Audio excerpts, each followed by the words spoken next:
स्वागत है आप सभी का tech study ITI YouTube channel पर। तो इसमें आज हम वर्कशॉप कैलकुलेशन एंड साइंस का मॉड्यूल 5 करेंगे। इससे पहले हम 1 2 3 4 कर चुके हैं, जो कि सेकेंड ईयर के लिए है। तो सेकेंड ईयर में टोटल 8 मॉड्यूल हैं आपके भारत स्किल यानी निमी पोर्टल पर। तो उसी के सारे क्वेश्चंस हैं, मॉड्यूल वाइज आपके सारे क्वेश्चंस करवा रहे हैं, क्योंकि इन्हीं 8 मॉड्यूल में से जितने क्वेश्चन हैं वही आपके CBT एग्जाम में इस बार अलग अलग तरीके से पूछे जा रहे हैं। तो CBT एग्जाम में कोई भी क्वेश्चन रिपीट नहीं हो रहा है, आपको सारे क्वेश्चंस करके जाने होंगे। आप में कोई भी क्वेश्चन पूछ सकता है इस बार, हर बार की तरह थोड़ा आसान नहीं है क्वेश्चन, कुछ टफ क्वेश्चंस भी पूछे जा रहे हैं।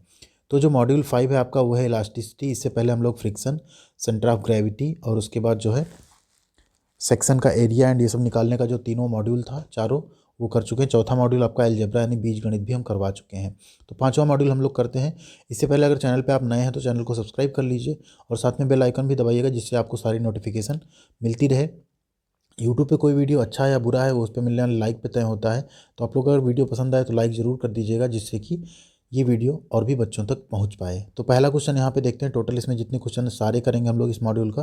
पहला क्वेश्चन देखिए, हुई चीज़ इलास्टिक मटेरियल, इसमें से क्या है इलास्टिक मटेरियल यानी लोचदार सामग्री कौन सी है? नायलॉन, पॉलीस्टीरीन्स, सेलुलाइड या पॉलीकार्बोनेट्स। तो इलास्टिक मटेरियल मतलब क्या होता है? जिनको हम खींच सकें, ठीक है, और वो वापस जैसे हम फोर्स हटाएं तो अपने वापस अपनी लंबाई में या वापस अपनी शेप में फिर से आ जाए। इसमें कौन सा ऐसा मटेरियल है? नायलॉन जो है ये आपका एक इलास्टिक मटेरियल है। क्वेश्चन नंबर 2, ये क्वेश्चन पूछा भी गया आपके एग्जाम में। Which is thermoplastic material? Thermoplastic material कौन सा है? थर्मोप्लास्टिक एंड थर्मोसेटिंग प्लास्टिक दो होता है। तो इसमें जो आपका विनाइल पॉलीमर है ये क्या है? आपका थर्मोप्लास्टिक है। बाकी आपका नियोप्रीन, नायलॉन और ब्यूटाइल रबर क्या है? आपका थर्मोसेटिंग प्लास्टिक होता है। ठीक, तो ये विनाइल पॉलीमर आपका यहाँ पे राइट आंसर होगा। क्वेश्चन नंबर 3 है, what is the maximum percentage of stretch of its original length is allowable for elastic materials? लोचदार सामग्री के लिए यानी इलास्टिक मटेरियल के लिए इसकी मूल लंबाई का अधिकतम प्रतिशत क्या स्वीकार्य है? यानी उसमें कितना परसेंटेज स्ट्रेच हो सकता है, खींच सकती है वो, तो हम उसे इलास्टिक मटेरियल कहेंगे। तो यहाँ पे आपका राइट आंसर है ऑप्शन सी, 300% तक। ठीक है, यानी 3 गुने के बराबर। क्वेश्चन नंबर 4 है, what the ratio between the change in dimension to its original dimension of the substance? किसी वस्तु के आयाम में परिवर्तन और मूल आयाम के अनुपात को क्या कहते हैं? तो आयाम में परिवर्तन यानी क्या होता है? उसकी लंबाई या उसकी चौड़ाई या उसकी आयतन में वृद्धि अपान मूल, जैसे लंबाई हो उसमें कितना चेंज हुआ अपान ओरिजिनल लंबाई कितनी थी, इसी को हम क्या बोलते हैं? स्ट्रेन। ठीक है, आयाम में परिवर्तन बटे जो मूल आयाम है इसी के अनुपात को हम क्या कहते हैं? स्ट्रेन यानी विकृति। इसकी कोई मात्रक या यूनिट नहीं होती है। क्वेश्चन नंबर 6 है, what is the unit of strain? देखिए अगला क्वेश्चन आ ही गया कि यूनिट ऑफ स्ट्रेन क्या है। तो क्या है ये? मान लीजिए डेल एल अपान एल दोनों लंबाई हैं, तो अगर मीटर मीटर रहा तो दोनों कट गया, तो इसकी क्या होगी? दो सेम रेशियो का जो है सेम क्वांटिटी का ये अनुपात होता है, इसलिए इसकी कोई यूनिट नहीं होती है। तो ऑप्शन क्या हो जाएगा आपका? इनकी इकाई नहीं होती है। विकृति की इकाई क्या है? तो विकृति की कोई इकाई नहीं होती है। ठीक। क्वेश्चन नंबर 6 है, what is the ratio of change in length to original length? इसके पहले के जो 4 मॉड्यूल हैं आप लोग अगर नहीं देखें जरूर देख लीजिएगा, क्योंकि इन्हीं से क्वेश्चंस पुटअप हो रहे हैं। फिर आप सोचेंगे आपका मिस हो गया। अगर आप पहले देखे होते तो कुछ आप अच्छे करके आते अपने एग्जाम में, 25 में 25 करके आ जाते। क्वेश्चन क्या है, what is the ratio of change in length to original length? देखिए फिर से आया क्या? लंबाई में परिवर्तन और मूल लंबाई के अनुपात को क्या कहेंगे? तो कहते तो विकृति हैं, लेकिन अब किस टाइप की विकृति कहेंगे? जहाँ लंबाई आ गई linear strain, lateral strain, volumetric strain या पाइसन रेशियो, तो उसको हम बोलते हैं लीनियर स्ट्रेन। ठीक है, अगर लंबाई में कोई चीज़ जो विकृति हो रही है उसे हम लीनियर स्ट्रेन बोलते हैं। इसकी ऐसे में होगी तो उसको हम लैटरल स्ट्रेन बोलते हैं। इसके वॉल्यूम में चेंज होगा उसको वॉल्यूमेट्रिक स्ट्रेन बोलेंगे। ठीक है, इस तरह से यहाँ पे कौन सा सही आपका? लीनियर स्ट्रेन यानी अनुलंब विकृति। क्वेश्चन नंबर 7 है, what is the ratio between lateral strain and longitudinal strain? देखिए फिर से एक क्वेश्चन है, क्या पार्श्व विकृति और अनुलंब विकृति का अनुपात क्या है? तो उसी को हम क्या बोल देते हैं? इसी को हम बोलते हैं पाइसन रेशियो या पाइसन का अनुपात। तो पार्श्व विकृति यानी लैटरल स्ट्रेन और अनुलंब विकृति यानी कि लॉन्गिट्यूडिनल स्ट्रेन में जो रेशियो होता है उसी को हम क्या बोलते हैं? पाइसन रेशियो। क्वेश्चन नंबर 8 है, देखिए हुई symbol is use to express change in length? तो चेंज इन लेंथ को एक्सप्रेस करने के लिए हम क्या यूज करते हैं? Delta L. ये स्मॉल एल है आपका, इसी को हम यूज करते हैं। जैसे आपका विकृति का फार्मूला होता है तो क्या हम लिख देते हैं उसको? डेल एल अपान एल। ठीक है, लंबाई में परिवर्तन को इस संकेत से हम दिखाते हैं। ये भी क्वेश्चन आपका पूछा गया है इस बार के जो CBT एग्जाम हो रहे हैं उसमें। ठीक है, तो इन पे आप 5 स्टार लगा के रख सकते हैं। क्वेश्चन नंबर 9 बहुत ही इंपॉर्टेंट क्वेश्चन है। Which one is the ratio of stress, इनमें से प्रतिबल का अनुपात कौन सा है? लोड एंड एरिया यानी बल और क्षेत्रफल, sorry load and area, load and direction बल और दिशा, लोड एंड डायमीटर लोड और व्यास, या लोड एंड टाइम यानी लोड और समय। तो लोड अपान क्षेत्रफल यानी लोड और एरिया का जो अनुपात होता है उसे ही हम क्या कहते हैं? स्ट्रेस। तो stress S is equal to, अगर हम मान लें स्ट्रेस को, वैसे तो इसको हम सिग्मा से डिनोट करते हैं, तो होता है एफ अपान ए। ठीक है, sigma is equal to F upon A.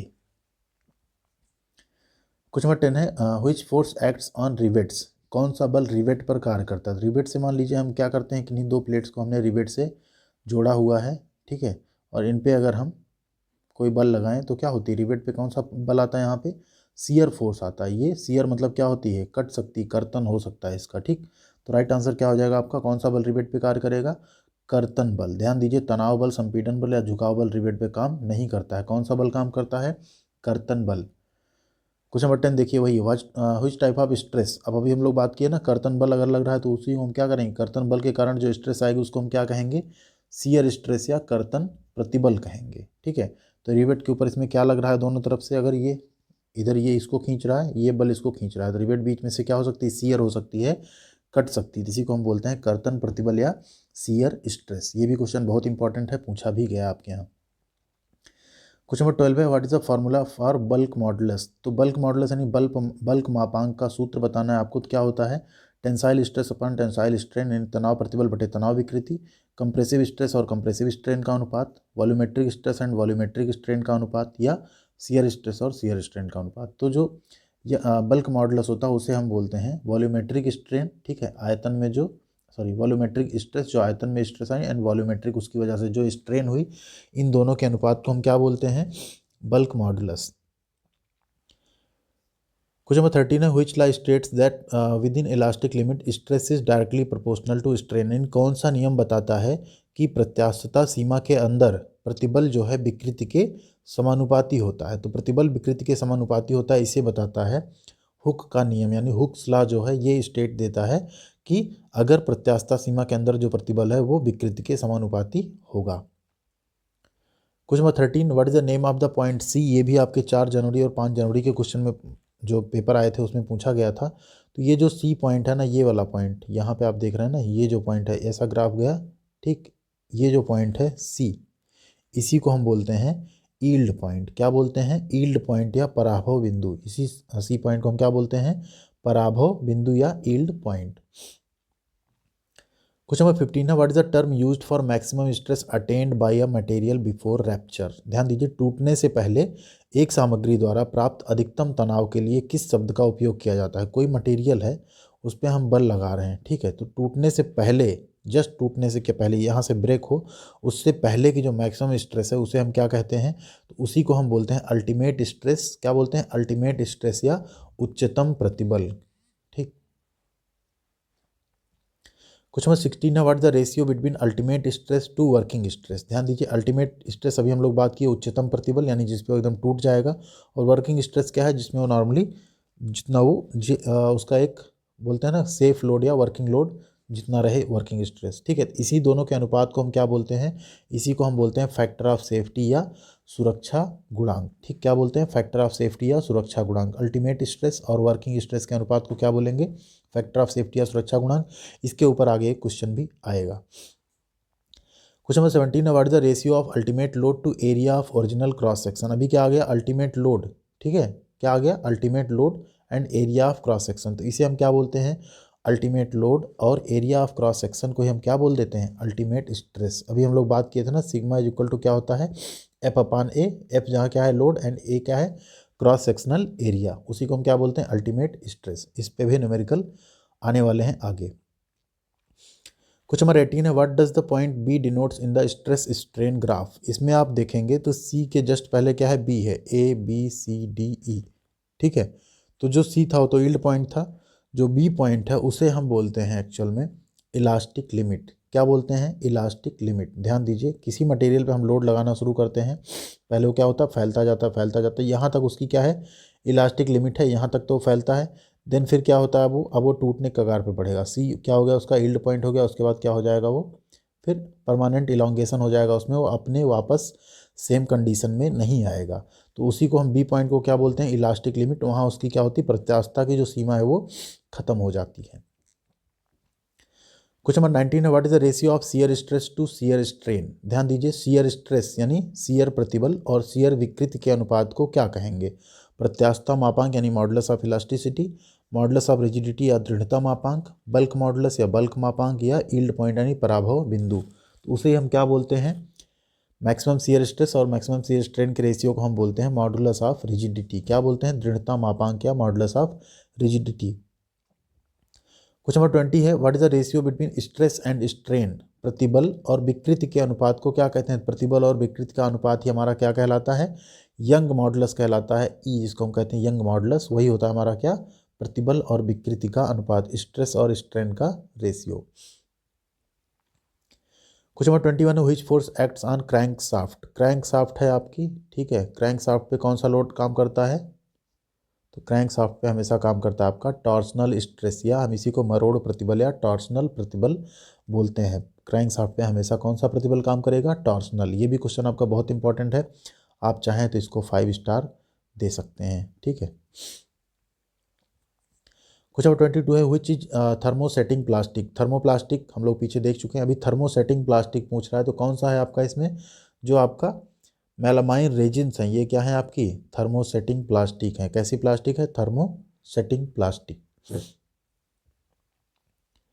Question number 23 देखिए, यहाँ पे न्यूमेरिकल पोर्शन स्टार्ट हो गया है। पहला ही क्वेश्चन क्या है, what force will be required to punch a hole of 10 mm dia in a 1 mm thick plate if the allowable shear stress is 50 newton per mm square. ध्यान दीजिए, question आपका क्या कह रहा है कि एक होल आपको पंच करना है 10 mm डाया का, ठीक है, किसमें, एक थिक प्लेट है 1 mm की। If the allowable shear stress कितनी है, अब यहाँ देखिए आपको क्या दिया है, सिग्मा जो शियर स्ट्रेस आपका वो दिया है 50 न्यूटन पर mm स्क्वायर, ठीक।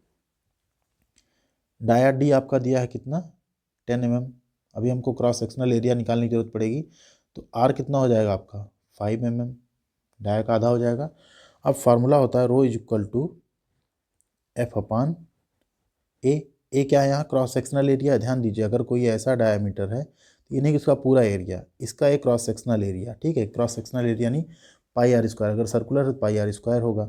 अब हमें सिग्मा पता है, स्ट्रेस हमें पता है 50, एफ हमको निकालना है, ठीक। तो एफ इज इक्वल टू क्या हो जाएगा आपका, सिग्मा इंटू ए की वैल्यू क्या हो जाएगी, पाई आर स्क्वायर। इसको हम मिटा देते हैं, फिर यहाँ पे रख लेते हैं।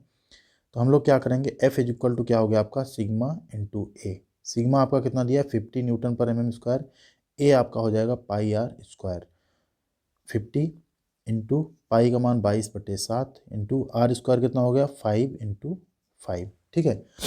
अब इसको जब आप सिंप्लीफाई करेंगे ना, इसको आप मल्टीप्लाई कीजिए, तो आपको क्या मिल जाएगा, 5 इंटू 5 25 हुआ, 25 को 50 मल्टीप्लाई कीजिए, कितना आ गया 1250 गुणे 22/7। अब इसको और सिंप्लीफाई अगर हम करें तो यहाँ पे आ जाएगा 27,500/7। अब इसको जब आप सिंप्लीफाई करेंगे तो आपको मिलेगा 3928.57। ध्यान दीजिएगा, अब आंसर आपका सोच रहे हैं मैच ही नहीं कर रहा है, तो एक्चुअल में क्वेश्चन क्या है, ये गलत है, इसीलिए हमने इसको रेड से मार्क कर दिया। आप में ये क्वेश्चन पूछा नहीं जाएगा, अगर पूछा जाएगा तो इसमें या तो रीडिंग्स चेंज रहेंगी, या अगर नहीं रहती तो आप लोग इसको मार्क मत कीजिएगा। आपका जो आएगा, आप जो भी मार्क करते हैं बाद में आपको नंबर इसमें पूरे मिलेंगे, ठीक है। तो आंसर क्या आया इसमें 3928.57। अब इसमें 10 दिया था, अगर इसको हम 10 मान के भी लगा दें, 10 मान के लगाएंगे तब भी नहीं आएगा, तब क्या आ जाएगा 15,714 आ जाएगा। वो भी ऑप्शन इसमें नहीं है, इसमें क्या है 1571.4 है। तो इसको आप 10 मत मानिए, डायमीटर दिया उसको आधा करके आप 5 मानिए, जो आंसर आपका आ रहा है ये आ रहा है। तरीका आपका यही है, ऐसे आप सॉल्व करेंगे, बट ये क्वेश्चन क्या है गलत है। यहाँ पे अगर ये जो डायमीटर है, ठीक है, अगर डायमीटर इनका ये दिया गया होता कि डायमीटर अप्रॉक्स कितना है 6.34, तब इसका ये आंसर आ सकता था, ठीक। तो ये क्वेश्चन गलत है, इसलिए हमने इसको रेड से मार्क कर दिया है। आप लोग भी इसको अपने तरीके से सिर्फ जो फार्मूला है आपका उस पर सॉल्व कीजिएगा। अगला क्वेश्चन देखिए 24, what is the tensile stress if a square rod of 10 mm side is tested for a tensile load of इतना। देखिए बहुत ही सिंपल सा क्वेश्चन है, टेंसाइल स्ट्रेस पूछ रहा है, सिग्मा टी मान लीजिए इसको टेंसाइल स्ट्रेस, ठीक है। लोड कितना दिया है 1000 kg, ठीक है। स्क्वायर रॉड है। अब स्क्वायर रॉड है मतलब क्या है, ऐसी है 10 10 10, तो स्क्वायर का एरिया क्या होता है, भुजा का स्क्वायर, यानी क्या हो जाएगा यहाँ क्षेत्रफल क्या हो जाएगा 10 का स्क्वायर। तो 10 का स्क्वायर कितना होता है 100, 1000 अपॉन 100 कितना आ गया 10, 10 kg पर mm स्क्वायर। क्या हो गया आपका राइट आंसर 10 kg पर mm स्क्वायर, 10 किलोग्राम प्रति मिलीमीटर स्क्वायर। किया दिया क्या था, यदि 10 mm की एक वर्गाकार छड़ का परीक्षण 1000 किलोग्राम के तनाव लोड के लिए किया जाता है तो तनाव प्रतिबल आपको बताना था। अगला क्वेश्चन 25 है, what is the tensile strain if a force of 3.2 kilo newton is applied to bar of original length 2800 mm extends the bar by 0.5 mm। देखिए क्या है, छड़ की लंबाई कितनी 2800 मिलीमीटर है, यदि 3.2 किलो न्यूटन का बल लगाया जाता है जिससे इसकी लंबाई कितनी बढ़ जाती है 0.5 mm, तो उसकी टेंसाइल विकृति टेंसाइल स्ट्रेन ज्ञात कीजिए। विकृत, अब विकृति का फार्मूला क्या होता है, विकृति का फार्मूला क्या होता है डेल एल अपान एल। अब लंबाई में इसमें 2800 का जो है इसका मतलब है 0.5 का मतलब 3.2 आपको सिर्फ घुमाने के लिए दिया गया है। तो डेल्टा एल कितना है, लंबाई में वृद्धि कितनी हो रही 0.5 की, एल एक्चुअल में कितना था 2800। ठीक है, इसको आप सिंप्लीफाई कर लीजिए, क्या कर लीजिए, इसको आप सिंप्लीफाई कर लीजिए तो कितना आ गया ये 5/28। अब ये 3 जीरो है, ऊपर जाएगा तो क्या हो जाएगा 10 की घात -3, कितना हो जाएगा 10 की घात -3। ठीक है, 5/28 को जब आप सरल करेंगे तो आप यहाँ पाएंगे कितना आएगा, ये आपका आ जाएगा